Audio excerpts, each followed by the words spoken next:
저도 학창 시절에 막 라이노를 처음 시작했을 때가 있어요. 이제 설계에 어느 정도 전반적인 컨셉이 잡히고 나면 형태를 고민하잖아요. 매스터디를 하기 위해서. 그래서 사례를 엄청 모았는데 저는 주로 핀터레스트에 나오는 이미지들을 많이 참고했었던 것 같아요. 주어진 사이트에 어울릴 것 같은 규모, 그리고 내가 좋아하는 디자인, 뭐 그런 것들로 이 사례들을 막 모으는 거예요. 가끔 의욕이 넘치는 날에는 바로 모델링 작업을 시작했습니다. 하지만 결과는 저도 알고 여러분들도 알다시피 그대로 만들 수가 없었죠. 뭐 2시간을 모델링하든 3시간을 모델링하든 뭐 그거는 상관없이 항상 좀 어려웠었던 것 같아요. 그래서 이제 검색을 하기 시작합니다. 방법에 대한 걸.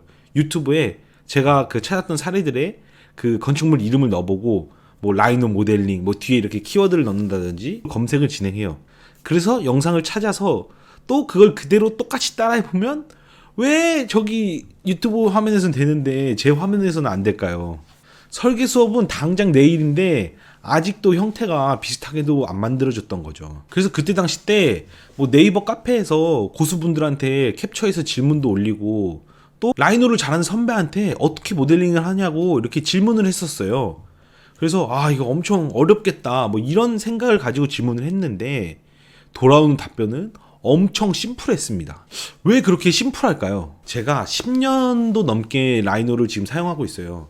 버전 5부터 시작했는데 5에서 6, 7, 8을 넘어가면서 제가 느낀 게 뭐냐면 사실 배워야 할 명령어가 몇 개 없다는 거죠. 버전 5에서 6으로 갈 때 그래스하퍼가 플러그인에서 라이노 안으로 들어왔습니다. 그리고 6에서 7로 넘어갈 때 섭디 모델링이라는 아주 중요한 그 플러그인이 같이 설치가 됐어요. 예전엔 티스플라인이라고 이제 별도의 플러그인을 설치했어야 되는데 섭디 모델링이 가능하게 됐어요. 7에서.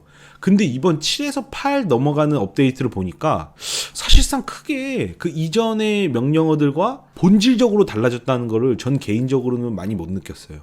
뭐 예를 들면은 CAD 2008 버전이나 2024 버전이나 사실 선을 그리고 치수를 띄우고 뭐 그 기능 말고 뭐 더 뭐 혁신적인 게 있나요? CAD라는 그 프로그램에? 뭐 만약 PPT가 2025 버전, 2026 버전, 27, 8 버전 뭐 여기서 AI랑 뭔가 합쳐지거나 뭐 그런 방식이 아니라면은 PPT에서도 그렇게 큰 뭐 변화는 없을 것 같다고 생각이 들어요. 그러니까 우리가 앞으로 라이노가 뭐 어떻게 바뀔까, 그래스하퍼가 어떻게 바뀔까, 뭐 그런 변하는 것에 집중하는 게 아니라 과연 변하지 않는 것은 무엇일까? 라이노 건축 모델링에서 변하지 않는 그 기본 핵심 원칙들은 무엇일까?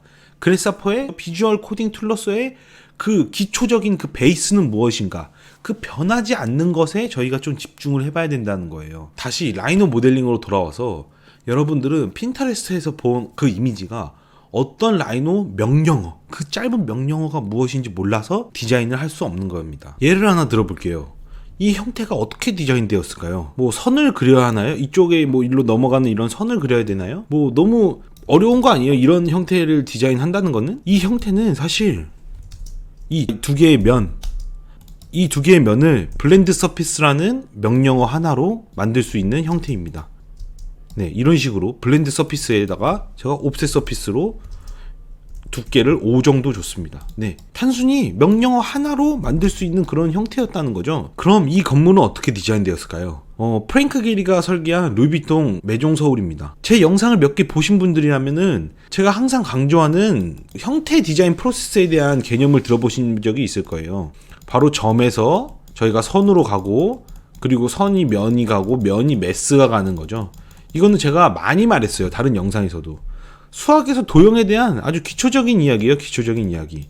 메스를 만들고 싶으면은 여기 옆에 메스가 있잖아요. 메스가 만들고 싶으면은 저희는 이 면을 봐야 되는 거고, 이 면에서 다시 선을 만들어야 되는 거고, 이 선을 그렸으면은 이 선으로 어떻게 다시 면을 만드냐, 이 명령어가 무엇이냐, 이거를 알아야 된다라는 거예요. 라이노에서 한번 보겠습니다. 커브를 하나 이렇게 그려볼게요. 커브를 하나 그려볼게요. 그리고 위쪽에 3개 정도 복사해 주겠습니다. 그리고 이 커브를 뭐 이렇게 살짝 비틀어 볼까요? 이렇게 면 3개가 있고, 이거를 이제 점점 뒤쪽으로 눕혀주는 겁니다. 왜냐면 여기서 봤을 때 이렇게 뒤쪽으로 많이 넘어가 있잖아요. 그러면은 일단 이 사선은 생각 안 하고 이 3개를 로프트를 하는 거예요. 네, 이렇게 형태가 나왔죠. 이 형태를 보고선 누구는 로프트를 떠올릴 수 있는 거고, 누구는 로프트를 떠올릴 수 없다는 거예요. 더 가다듬으면 더 비슷해지겠죠, 형태도? 비슷하게 만들어 봤으면 제가 또 다른 디자인으로도 또 업그레이드 시킬 수 있는 거예요. 이런 겁니다.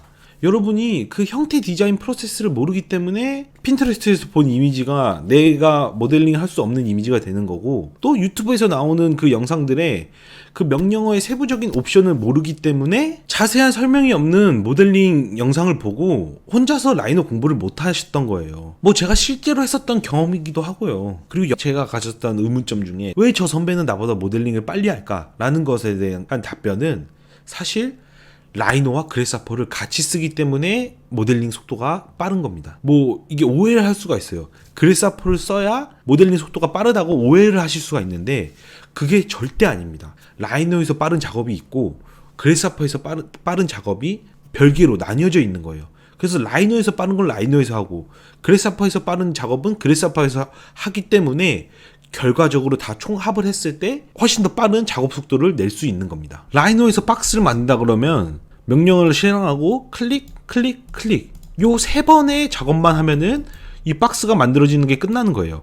근데 이 박스 위에 제가 뭐 다른 박스를 하나 만든다고 해볼게요. 클릭 클릭 클릭 이렇게 해서 뭐 이렇게 움직여주면은 이렇게 박스를 만들기가 매우 쉽죠. 하지만 그래스하퍼에서 만든다고 한다면 여기 점의 좌표, 이 점의 좌표, 그리고 이 높이값, 그리고 여기도 이 점의 좌표, 이 점의 좌표, 이 높이값, 이 점이 몇 컴마 몇인지 저희가 지금 이걸 어떻게 알아요? 지금 이 형태를 그래스하퍼로 만든다고 하면은 이건 그래스하퍼에서 오래 걸리는 작업이라는 거예요. 이런 직관적인 거는 바로 라이노에서 하는 게 더 빠르다는 겁니다.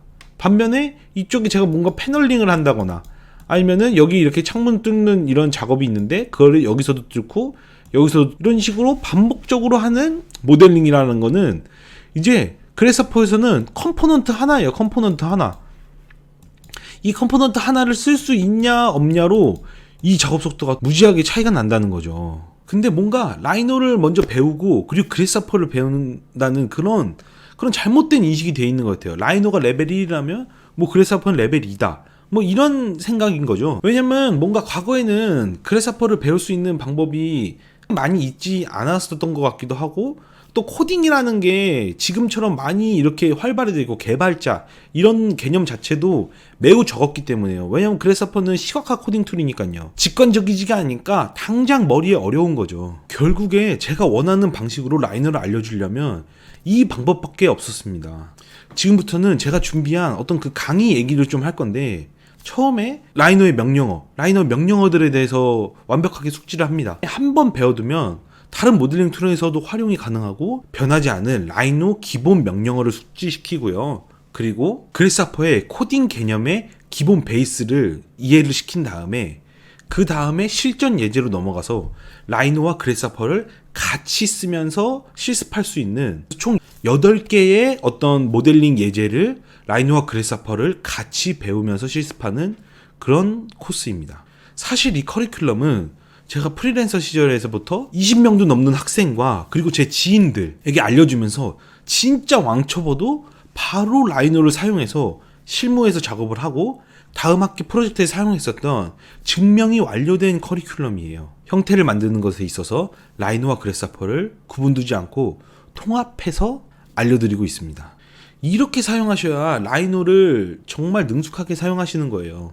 자세한 내용이 궁금하신 분은 아래 고정 댓글에서 링크를 클릭하셔서 저의 라이노와 그래스하퍼 통합 커리큘럼 강의를 확인해 보세요. 이렇게 긴 영상을 여기까지 보고 나서도 풀리지 않는 의문점에 대해서 진짜 해결책을 적어놨습니다.